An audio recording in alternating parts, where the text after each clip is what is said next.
Sean, you're up next. Hello. Can you unmute Hey yourself? Bart, how are you? How's it going? Not too bad. How about yourself? Pretty cool. Sean, I want to ask you a question, and then I appreciate the comments. I don't want to harp on this too much, but of course, somebody in the it was an epic thumbnail.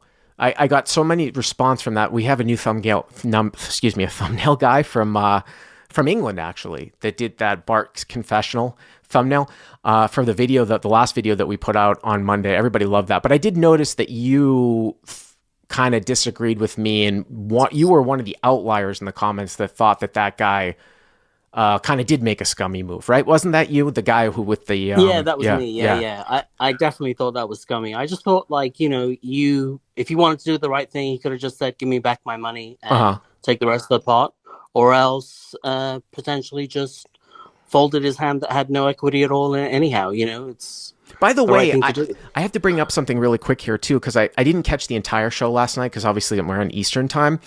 But there was one little spot that actually reminded me of this too. I think Doug Polk really like he handled himself.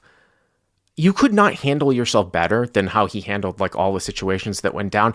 There was not only that, again, like I'm doing that whole, I'm going to be posting this video up with the net roll that Dwan did, but there was another hand towards the end of the show where he somehow saw Wesley's hand. He's in Yeah, seat. with the Ace King, where he Yeah, saw his hand and he yeah, said, "Yeah, yeah, I saw your hand." yeah. Yeah, He yeah. I said, mean, I saw your hand. I don't know. And then, so what he did was, and this is what I would have done too. He just looked at his hand so that he just wanted to make sure, like he's like, oh, I saw your hand. I don't know what you want to do. And then he looked at his hand and it was trash, right? And he just folded. He didn't get involved. And that's kind of what I was kind of saying to that guy from last. I just would have folded my hand with five high. You know what I'm saying? That's what Doug did. yeah, So I just felt like um, that was such a scummy thing to do to try to get, like, to take advantage, to even risk doing something. Honestly, if I was in that guy's shoes and I had, a flush draw on top, I would have never folded when he jammed. I'd just be like, yeah, cool, fuck you. That would have been my response to that situation. But, I just think that was a scummy thing. I would have never done anything like that. I would have just mucked my hand. all right, Sean. So where are we playing out of here? Yeah, so we're playing at the Grosvenor Casino in London. It's a Okay. 1-3 game. I was actually waiting for the 5-10 PLO. And just a bit of background about the game. So there was two gentlemen from Dubai who had lost maybe 20K in this 1-3 game. So the game was out of control. What's the cap in this game? Is there a cap buy-in or is it No, uncapped? there's no. I think it's matched the stack. Okay. So when I got there, like the biggest stack was 7,000-8,000. I bought in for like 3 or 4, and I ended up like at this moment when this hand happened, I had over 12K at the time. Okay. So I am in the small blind with Ace of Diamonds, Queen of Diamonds. So how deep are the stacks though effective? So the effective stack is 51-20, and the villain is in the cutoff. Okay. So another super deep hand. So 1 3 Yeah, pound, 51. We'll call it 5.1K effective. Okay. yeah. And by the way, this is not one of the crazy people, the crazy guys from Dubai. This is a Okay. decent player. Okay. So he opens to 20, and I'm in the small. Everybody else folds. I'm in the small blind with Ace of Diamonds, Queen of Diamonds, and I make it 85. So opens to 20 here to 85. No straddle here, just a straight No open to straddle. 20. Yeah, So it's no just people straddle. people were just opening to 20. Yeah, it was. Everybody had. Everybody had like. I Okay. think the smallest stack was like 3K. So Okay. everybody was opening really big. Yeah, Okay. So cut off to 20 hero, small blind, 3 bets to 85. Okay. 85. Ace Yeah, queen of diamonds. Uh-huh. yep. Cut off then ends up calling, and we go to the flop. I just wanted to ask you, would you the big blind fold, everybody else folds, etc., and we go to the flop. Would you have made it any bigger, or do you like that size? Um I mean, here's the thing, right? I mean, you guys are super here. I mean, you can't, it's like, oh, it's 1,000 big blind. I mean, I think I would just look at this like a I look at this like a situation like a £5 game or a $5 game if everyone's opening to 20, and I would look at it like that. So you're still super deep though, even on a £5 game, right? Like a £5 big Right. blind ante, so you're 1,000. Yeah. Because like the deeper that you are, the deeper and deeper you are, it's kind of a weird sort of catch. It's kind of a thing where the deeper you are, the more incentivized you're actually to keep the pot small. But I don't think that you have to worry about that at this level, like people giving you like a headache or something like that. So I have no problem. I mean, it's weird, right? Like when you're super short, you're supposed to make it kind of larger to like sort of cut out people from like set mining you. And then in the Right. middle, you make it larger when you're sort of uh, from out of position. But then when you're super deep, you're incentivized to keep it small. The other thing here too is that you don't have a three blind setup, so you could actually have some calls here. Like, I hate calling in the small blind when it's a three blind setup, because then you're incentivizing it to go multi-way. You let the big Right. blind come in with some crap, and then he could just suck out on you in a hand. But here's the thing, though. What I'm saying, the difference here is that it's not three blinds, and the open size is so large, the big blind's actually not actually getting that much of a price here. So this Right. could be one of those times to do it, because it's only two blinds, and you're dealing with a huge open size where he's not actually getting a price. Right. Just a subtle thing. But okay, so you go to Right. 85 and he calls. Looks like the pot's like 175. Okay. Uh-huh. Yeah. And so the flop is the ace of clubs, two of diamonds, six of spades. Okay. So I bet out 50 pounds here, which I think, in all honesty, I probably made a sizing mistake here, because all his one pair hands and all his ace X hands probably would call a bigger size. They probably call one bet, which would be a bigger size. So I could have probably gone maybe half pot or even 2/3 pot. But yeah, it's a weird one. I mean, it's definitely a weird one, because like if you're gonna go, that's fine. It's one of these things where you split off. Like if you're gonna have large sizes here, then you have to have a fair amount of checks here too. And Right. because I think the more common simplified strategy is that you actually use the sizing that you did here on this sort of dry of a board. Now, in terms of efficiency and EV and live poker, I don't mind your thinking here in terms of just going sort of larger. a little bit bigger. Right. Yeah, but that's my take. So you go 50, okay. I go 50, and the cutoff raises to 205. Wow, interesting. So cut off to 205. Right. Now, this goes back to the last call here too. It's funny enough, and I mentioned this on the video, this knit roll video with Dwan that I'm about to put up here, where it looked to me like Doug with that 4-5 of spades hand, he almost thought about raising the flop on King 7 deuce. In the previous call that we just did, the guy, it goes back to like how small you bet here, where this is a lot, like this is much wider of a raise than if you had come out and bet like 130 and he raised you. Right. You know what I'm saying? Right. So yeah. I think that he can trying to find some backdoors here, like 7-8 of diamonds. You know what I'm saying? Right. Something like Yeah. that. Now, I'm not saying you're going to three bet the flop. You've got a backdoor diamonds. I'm just saying that like you're going to have to be prepared here that you might have induced this with the small sizing. So Correct. Yeah. So I just end up calling, and the pot is now 578 or 580. I'll put it at 580, 580 pounds. Okay. Yep. Yeah. And the turn is now the 9 of diamonds. So you pick up the nut flush draw. Yeah, great card for me. So in my mind, I'm thinking I'm going to check. He's going to bet, and I'll probably check raise here. That was what I was thinking initially. Now, why? No, wait a minute. Why would you check raise here on the turn? Because I think I could get like a lot of value on this street from all his ace X hands that are not two pairs. Yeah, but that I'm beating, that I'm ahead of. Yeah, but don't you think that hands that raise flop and continue? Well, I guess maybe it depends on sizing, but don't you think that hands that raise flop and then continue to bet turn are not heavily comprised of like worse than ace queen? Like my concern here is that if he's got sets and two pair, he's not going anywhere. Right. Right. But even against those hands, I still have quite a lot of equity, right? Well, you do, but I mean, but if he only has those hands and there's no fold equity, I don't want to be making the pot bigger when I'm behind. Okay.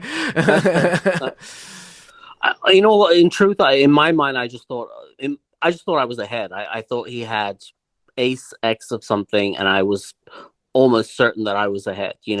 I thought he had ace 10, ace jack, something like this. And the only thing about the only thing about that though is that I don't want him to like fold out his bluffs. That's why I kind of feel like this. Correct. If that were to happen, it kind of naturally for me at least falls into a check call on the turn. But so did you check the turn? No, I checked the turn, and he bet 780, which is 1.5 times pot almost. So now you're not going to check raise, are you? Oh God, no. Okay. I just decided to flat. Okay. So you were considering check raising against some normal sizing, but once he goes 780, half pot, etc., I thought I might check raise something like that. But then when he bets like 1.5x pot, like I'm just check calling, and in truth, now my thinking has totally changed. I'm not really thinking anymore that I think he's more weighted towards value here than he Sure. is towards like semi bluffs, etc. Sure. Um, so the pot now is 2,140, So you make the call. and Two, yeah, I made yep. yes, I made the call. 2,140. Okay. 40, Yep. And the river is the 6 of clubs. 6 of clubs. So just to repeat for the podcast people, ace of clubs, deuce of diamonds, 6 of spades. Again, a hero has ace, queen of diamonds, 3-bet out of the small blind. Super deep, by the way, 20 to 85. Hero down bets the flop to 50 with ace, queen on ace, deuce, 6. Cutoff raises 205. Hero calls 580. Turns the 9 of diamonds. Hero picks up the nut flush draw with ace X, right? Hero checks. Now this guy goes over bets to 780. Hero calls, pots 2140. River here is a 6. Now, I know that you said we're not going to discuss this too much, but I think it's always worth of note here how live poker is can sometimes be a little bit sort of quirky with some rivers, because if the river here was a diamond, like even if it was like some sort of disconnected diamond like me, or like a jack queen of diamonds, something like that, to stay sort of logically consistent, you would think when your opponent has raised flop and overbet turn that you would be doing like a lot of just checking any river here, whether you're going to bluff catch or check jam on diamonds. And, I think that that's fundamentally logically sound, but I still think even when you make some backdoors, there probably still should be some leads, because I've seen people check back so much. Like, it wouldn't surprise me, like, if ace X of diamonds is available and a diamond were to come at the end, that somebody checks back something crazy that they should be betting for value. Now, to counter that, of course, if the line is very polar and he's going to bluff through anyways, and if he's capable of value, that's where the logic comes in, where it's supposed to be a check at the end. Of course, that didn't happen. I thought it was worth of note. Right. Here, we've got the 6 of clubs here. So, what does that do? Which is a great card for me, right? Because it rules out some of the sets that I thought that he possibly could have. It kind of rules out at least the set of sixes. It diminishes that a little bit. So and ace 6 suited too, right? Yes, and yes. Because you have the ace of diamonds, the ace of clubs, and the 6 of clubs are out there. There's only one combo of the 6 of clubs, does it cut? No, the ace of clubs is already out there. It doesn't matter. There's only one combo of ace 6 suited out there. That's the ace of hearts. Yeah, ace 6 of hearts. Correct. Yeah, I don't know if it actually. So really, what it changes is the set of sixes. Really, cutting set of sixes down from 3 to 1 is what it does. Correct. Okay. Yeah. So I assume you check. So I check, and the cutoff now bets 2750. And I think my main question here is, that thing that you always say, I always listen to that you say, sometimes a card doesn't really change that much, but the action changes everything. And that's what, he's overbetting again. Like, I didn't know, is this a spot, do you think, that I should be, overfolding hands like ace queen, or is ace queen? I think it's possible. I gotta be honest with you. I think it's possible. I almost look at this like I think we got a call in from on the live stream last week, or maybe 2 weeks ago. That will probably be the next call in that we put up on the channel, where there was sort of kind of a weird upfront donk shove from the caller's opponent, where the caller had queen, and this guy took this like check call, like gigantic upfront donk shove line on the river, and we were just like, yeah, like on paper it looks like it's a call, but it's just one of these weird ones where just gotta let it go. Yeah, I mean, here's the thing, like from an MDF perspective, man, it's like, well, I mean, you have ace king here, right? You have some ace king, right? The question I have, here's the thing where I think people get a little bit sort of confused with MDF is like, if you really want to pull down from an MDF perspective here, you have to like be consistent throughout the hand, because my question would be, are you calling? So say you bet 50, like with almost your entire range on the flop, including like whatever you 3-bet off, like 9s plus, right? On the flop on ace 2-6. And you thought that the guy's raise was bullshit, so you called on the flop. I can totally see that. The question I have here now on the turn is, when he goes 780, am I calling again? Yeah, like if you're folding out 10s, jacks, queens, and kings when he goes 780 on the turn, Right. then now those hands don't come into the equation. So now you're left with, what do I have here that calls the overbet on the turn? Now, you could have slow played nines, right? And then ace king, right, ace queen, ace jack, possibly, because I don't really see the difference here that much between having suited ace queen and probably having suited ace 10 plus here in terms of, you're probably still continuing with all of those and probably still played it kind of the whole way down. So, MDF kind of gets weird because sometimes you want to look at like the blocking properties kind of your hands. But the only thing I would say here is that is it possible that you could be getting sort of owned here by ace king? Could you be getting owned here by ace king? I didn't think so in the moment. I thought ace king would always 4-bet there. But I mean, when you know the result at the end, then yes.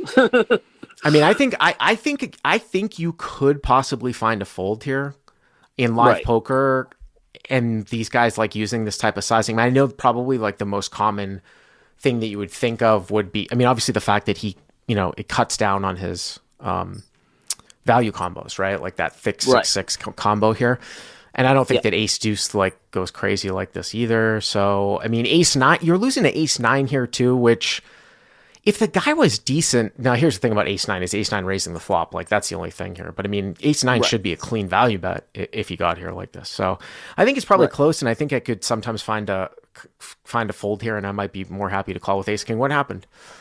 No, I ended up like talking myself into the call, thinking that that 6 kind of helped me rather than hurt me, and sure enough, he had ace king. So, and I did not know the results there. So hero calls. Yeah. I never thought for one. I honestly didn't give him 1% that he had ace king there. That's the first thing that jumped out at me, to be honest with you. But I just thought ace king in position. Why would he not 4-bet that hand? Like, right? Like, don't you think that? Well, it didn't make any sense. I think Glitch 47 makes a pretty good comment that ace king off doesn't necessarily get 4-bet like at this stack depth. You see a lot of calling with ace king off. I mean, usually it's from out of position, but you see a lot of calling with ace king off just to a single 3-bet when super deep. It's kind of a very something that's it's not a slam dunk. I mean, again, like theory goes, you're supposed to like always put the extra bet in with aces and ace king suited to balance. You're not even supposed to like put in the extra bet all the time with kings in a very tight configuration, which again, that actually kind of goes into that Doug Polk hand from yesterday on the king 7 deuce board with the knit roll from Dwan. But it's an interesting one, Sean. I appreciate the call. Thank you very much.